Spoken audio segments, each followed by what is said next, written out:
Well, I'd like to focus on different families of what are considered exotic pets, and a lot of people don't necessarily know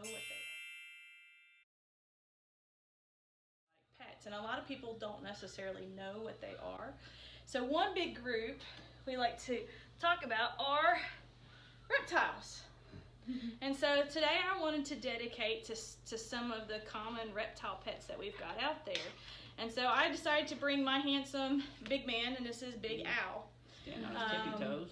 Big Al is a Burmese star tortoise, so it's a really rare tortoise. And I wanted to kind of focus on is that in tortoises and things like that, this time of year is pretty rough on them. And when we have these guys, usually it's so much better for them to be outside and to be able to actually have a good warm weather. But in Virginia, we can't have that year round. And so these guys have to have good warm enclosures, and they have to have UVB light, and they eat like horses. So what's a warm enclosure? Yeah, each species is a little bit different, so it's going to depend on the species. Mm-hmm. This handsome guy needs to have a temperature around 90 degrees on his hot side, and then they have to have UVB light. Mm-hmm. And unfortunately, UVB is something that's so important, and we were just talking not too long ago about how it can cause problems with bone growth. And in these guys, what you'll see is sometimes you'll see something called pyramiding. And that's where the actual plates that they grow on will actually come up to a point instead of be nice and flat. And this handsome boy, he's got a little bit of it, but not really a whole lot. But it can deform their shells. And I call it the fat guy in the little coat. Maybe I'm too old and nobody knows the black sheep reference that I talk about. But these guys, what will do is that their shells will end up being so super small, and then their bodies will be so big, and they don't fit in their shell. Yeah. He is a delight and is a really, really cool guy. And tortoises have so much personality. And a lot of people may not think that reptiles are individualistic and a lot of fun, but these guys really, really are.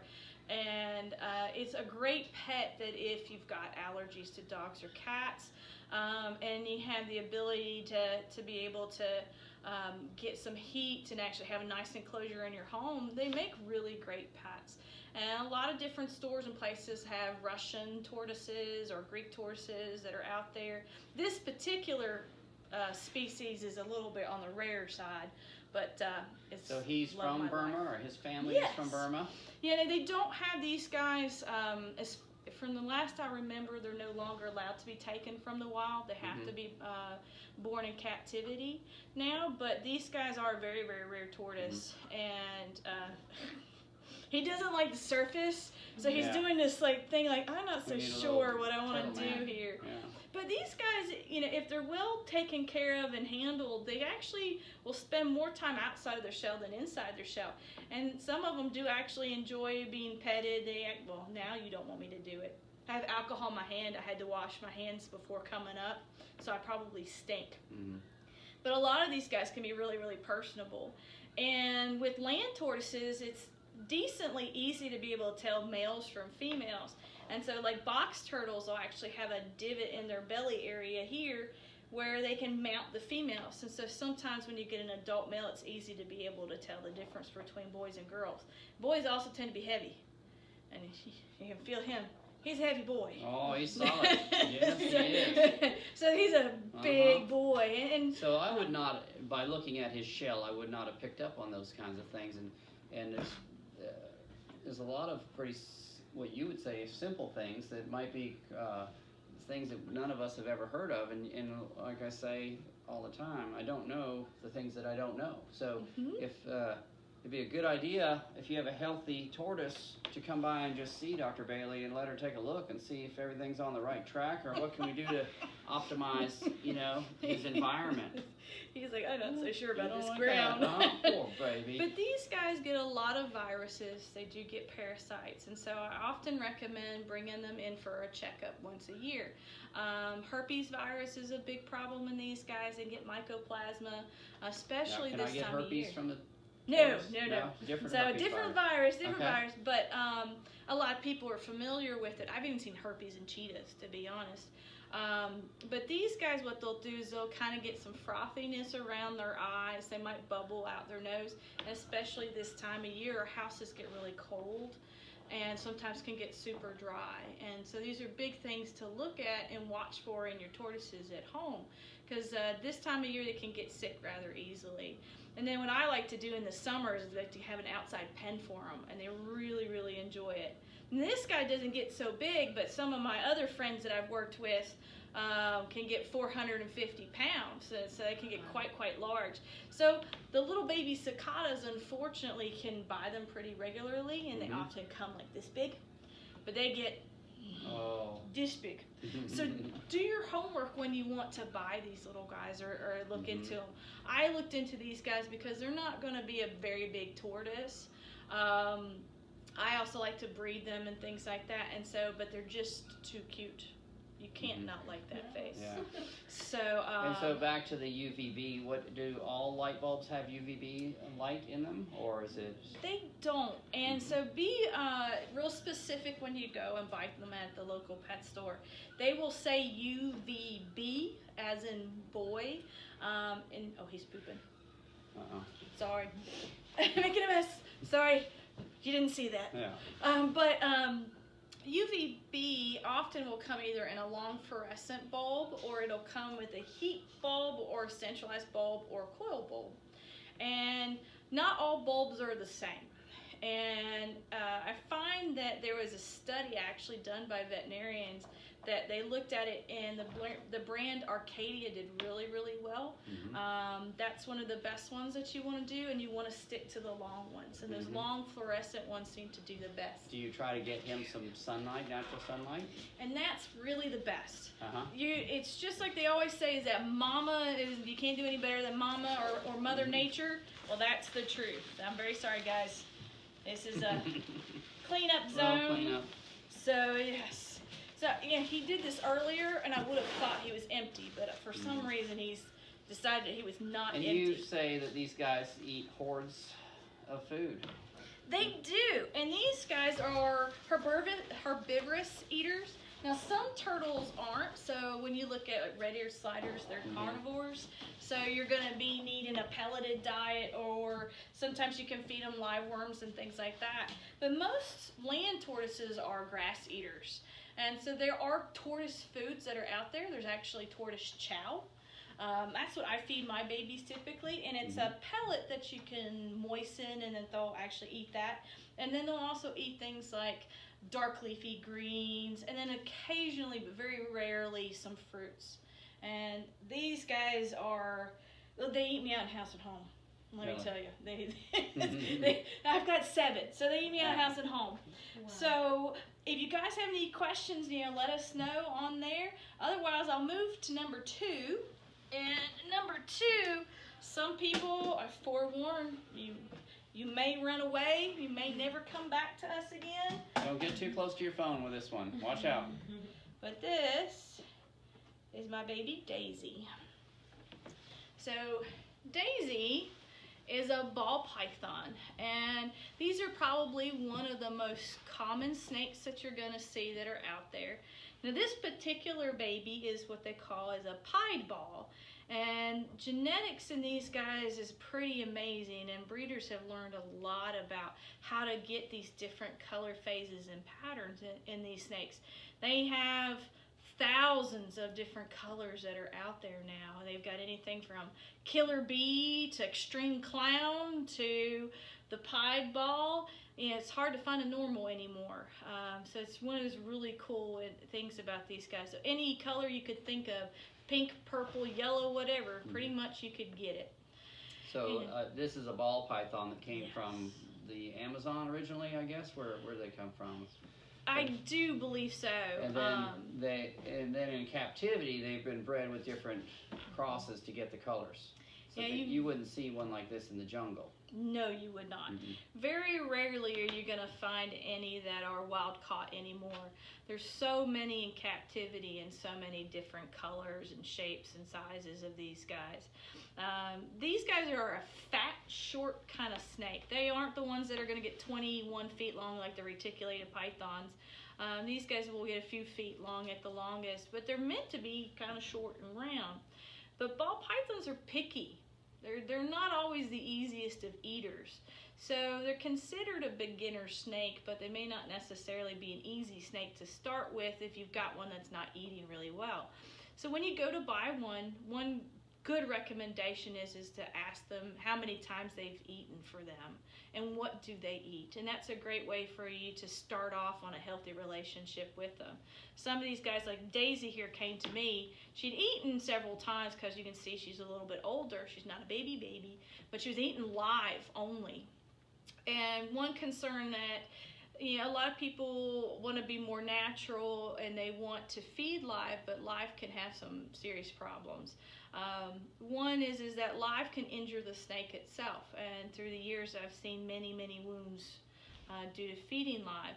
So I strongly recommend moving over your snakes to a frozen thaw as soon as you can. It's safer, and they do much better in those situations. One of my snakes will only eat live, and I even had a problem with them getting injured in the face, because if you try to feed them the live can actually bite the snake if the snake isn't hungry. So doing live food can be very risky in it. So can you tell how old a snake is by the size that she is, or is that how much she's eaten and how fast she's growing, or? You can get an estimate of how old they are, but one of the problems is that some people do something called power feeding, and they just pump them with food, and they grow super fast. So it's a hard one to be able to figure out. Where sometimes you can get some kind of guess on how old a turtle is, or tortoise in this case, because this scale right here is the baby scale that they came with originally. But as they grow, each ring, almost kind of like a tree, will grow out from that. And so you can kind of get gauges of how old they are by how many rings and how wide those scoops get in these guys. But snakes are a little bit harder, but certainly the bigger they are, typically the older that they are. So if you look at Daisy here, and if someone has a snake at home and they want to touch their snake and feel, how is she a healthy weight? Is she skinny? Is she fat? How do you know that? Each snake has different characteristics, but different things that I like to look at is, and I would say, in my opinion, I know baby Kiki, she's a little bit on the thinner side. This particular snake, you do want them to be nice and round. And you kind of see, you can see part of her backbone a little bit there. So she was my Christmas gift, or my gift for December. And so I just got her, so I'm trying to put some weight. A live gift? Yeah. Well, we call it the December gift. Okay. But so she hasn't gained a lot of weight to be able to kind of round out her back there. So that's why you see the skeleton, you see some of her backbone. So I'd like to get her a little bit wider. But there are ways to be able to do that in reptiles in general. In torts, what I'll find is that when they get chunky, they all actually get wrinkles in their legs. Now he's not too bad, but he's got a little bit of wrinkle, but you'll see that they'll kind of wrinkle up in their legs when they're super fat. I notice his neck seems very thin, and he's got such thin leathery skin there. He's a decently good weight, and I'm typically really happy. And you can also kind of feel the weight in these guys too. You can feel one that's heavy, and you can feel one that's super light. So, you know, he's probably one of my just about perfects. But each one is different. And then when we get to snakes that are a lot thinner and longer, sometimes it's a little bit harder to be able to determine their weight. Like think of California kings or rat snakes. You still want them to be round, but they're not going to be short and stubby. They're going to be nice and long and round snakes. So each species is just slightly different. And so I think a lot of questions come up about shedding of skin, and you know, how often should they do that, and what's the right way, what's the humidity issue, and you know, if they aren't shedding completely, what does that mean? And that's super important, and thank you for bringing that up. Snakes should shed, and they should shed in one full shed. I feel like she's going to lunge out and grab my throat and wrap around me. She's looking at me. She's looking at it good, isn't it? She likes, did you feed her today? Because she looks like she's still hungry. Not today. But with these guys, snakes should have one continuous shed, and that these guys actually have a skin that goes over their eyes called a spectacle, and it should go with each shed as well. So what I like to do when my babies shed is I like to investigate and make sure that I see all of it's there, as well as the caps too. And in the really, really super big snakes, like 14-foot long king cobra or 20-some foot reticulated, sometimes it's hard for it to come in one big shed. But if you have a ball python at home or a corn snake and it's coming off in pieces, and that's telling us that there's a problem. And for those of you who may be mechanically inclined, I like to think of it as gears in a clock or in an engine, and you've got oil in between those gears to decrease friction. So what these guys do is that there's a fluid between the new layer and the old layer, and if you don't have enough fluid there, friction happens and it sticks, and that's why they'll come off in pieces instead of a one big nice shed. And that can be from low humidity, poor environment, but it can also be in diseases. And so if they're dehydrated because they have an upper respiratory infection, or if they've got kidney disease, it can also cause problems with shedding. So if you do notice that your snake is having problems shedding and sheds in pieces, that's a trip to the doc, and let us know, because we can help you out with getting your tanks better, but most importantly, make sure nothing's wrong. How often should they shed?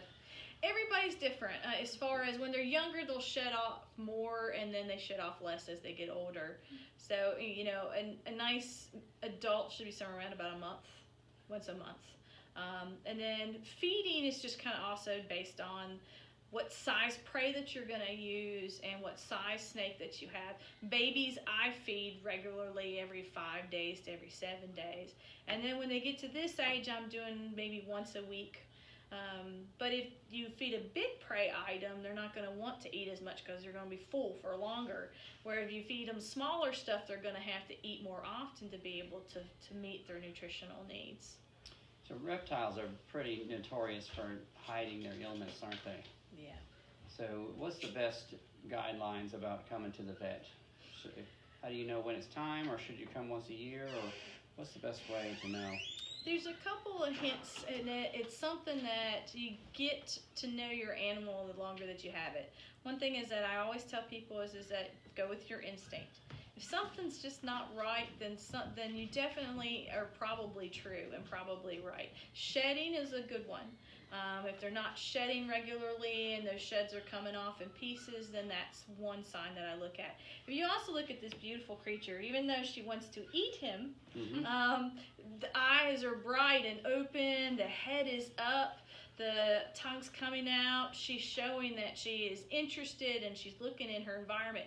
She's kind of weary about where she goes, but she's showing that she's interested and she's bright and alert and she's responsive. If they're just laying in a ball all the time, or they just don't seem to be interested in going anywhere, then that can be a sign that there's something that's going on with them for sure. Ball pythons are hard to feed, so it's a little bit harder to tell, but if you've got a snake who regularly eats and just doesn't want to eat 1 or 2 times in a row, then that's something that you should definitely call your vet about. And especially if it's more than 2 or 3 times in a row, it's not eating. But if you also look, you can see how she's flicking her tongue. She's flicking her tongue, yeah. They have a really cool organ that actually they use their tongue to be able to see and to smell with. And so what she's doing is she's actually taking in water particles that are around in the air that have smell in them, and she's taking that forked tongue and she's pulling it back towards her face to be able to smell. It's a really, really cool thing. And also, if you can see, these guys also have pits in their face. Not all snakes do, but these guys have really cool pits. Mm-hmm. And they also can use heat sensing through those pits as well.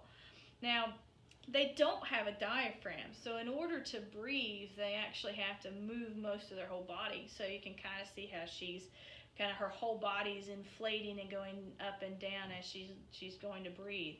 And their heart and their lungs are all in the same cavity as their stomach and their intestines, and it all kind of waves around in the belly, and then it's actually kind of fluid almost in a lot of ways, in that there's a definite distinct place of where the lungs go, but when I try to find a heart, there's not an exact place to find it as what we're used to with dogs and cats. We know between which ribs is where we want to look at, but these guys, it's a little bit more difficult because it can kind of move a little bit. So it's a little bit harder, so I like to actually look and watch for the heart to beat to find it. Do snakes all have the same number of vertebrae? No. That They is get an longer? argument. Oh, it's an argument about that? I just had this. Do they have I teach- cervical and thoracic vertebrae? And They have vertebrae all the way throughout, but there is variable numbers of vertebrae that are there, and it is one that the argument is whether they're born with the same number that they will have throughout life or not. And I do think that we currently believe that they're born with that number that they're going to have throughout life. But it can be 50, it can be 100, it can be way more than that. So they have lots and lots compared to us, where most of ours are just thoracic. Theirs go all the way down. And lizards the same way. Okay. So, I don't know whether it's time for me to go, or does anybody have any questions? I think if there's any questions, we can wrap it up. And so if you're seeing this after the fact, you don't hesitate to comment below or share this with your reptile friends. And Dr. Cooper-Bailey's been a great help to me. She's always open to answer your questions, and we can get in touch with her, or she's here today, and she'll be back next Tuesday, the first Tuesday of next month. So not next Tuesday, but next month on the first Tuesday. And come out and meet her if you just want to come meet her. So it was a pleasure, you guys, and I hope you enjoy getting to see something fun and cool. Thanks a lot. Take care.